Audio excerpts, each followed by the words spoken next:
हमारे पास rotation of axis में x axis होगा, वाई एक्सिस होगा, जैसे आर्म कोऑर्डिनेट सिस्टम होता है। इस कोऑर्डिनेट सिस्टम को हम small x small y coordinate system कहेंगे।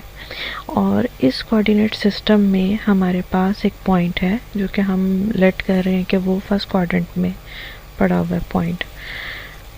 तो हमारे पास इस पॉइंट के कोई ना कोई न्यूमेरिकल वैल्यूज़ होंगे जिसको हम x, y ही लिख रहे हैं और स्मॉल एक्स स्मॉल वाई, क्योंकि ये small x y coordinate system में है।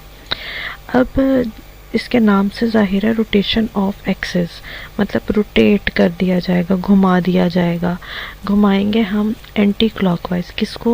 एक्सिस को।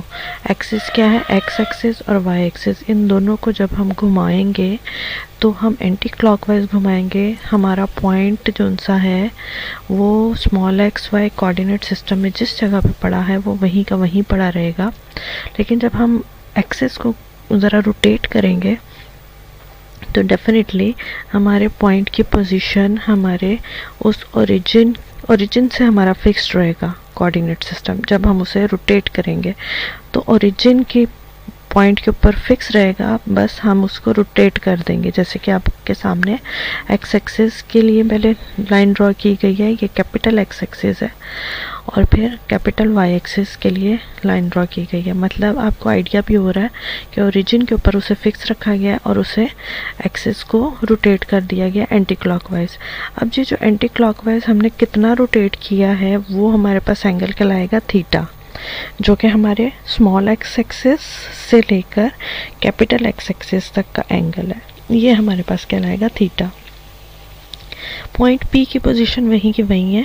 जो पॉइंट पी हमारे पास वैल्यू दे रहा था स्मॉल एक्स स्मॉल वाई अपने कोऑर्डिनेट्स की, वो बदल के कैपिटल एक्स और कैपिटल वाई हो जाएगी। पोजीशन वही रहेगी लेकिन उसकी न्यूमेरिकल वैल्यूज़ चेंज हो जाएंगी।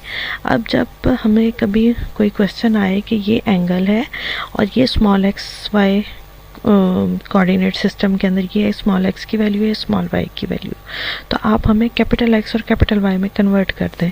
तो ये आपके पास एक रिलेशन है जो आपने याद रखना है।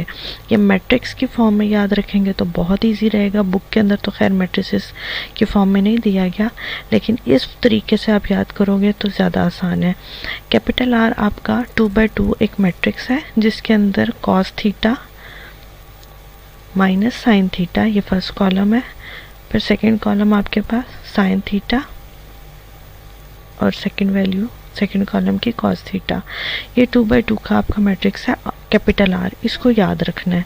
तो जब भी आपको चाहे कैपिटल एक्स वाई की वैल्यू दी गई हो और स्मॉल एक्स वाई में कन्वर्जन पूछी गई हो तो भी यही फॉर्मूला इस्तेमाल करना है, या आपको इससे उल्ट दूसरे तरीके से वैल्यू दी गई हो तो आपने इसी तरीक़ेकार से काम करना है।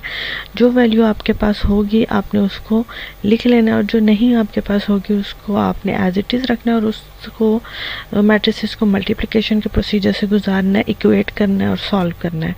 अभी आगे अगले 1-2 लेक्चर्स हैं जिसके अंदर एक एक क्वेश्चन मैंने कर दिए हुए हैं आपको सिर्फ समझाने के लिए, तो होपफुली आपको वो भी समझ आ जाएंगे जब आप देखेंगे। यहाँ पे आर, वैसे तो जो पहले स्टेप पे लिखा था ना लेफ्ट साइड पे capital x capital y is equal to capital r और स्मॉल एक्स स्मॉल वाई, उस फॉर्म को रट्टा लगा लें। नीचे जो उनसी है वो इसकी अदर फॉर्म है जब आप स्मॉल एक्स वाई की वैल्यू फाइंड आउट करने का आपको बोला जाए। लेकिन अगर आप वो पहले वाले स्टेप को भी याद कर लेंगे तो भी आपके क्वेश्चन सारे के सारे सॉल्व हो जाएंगे।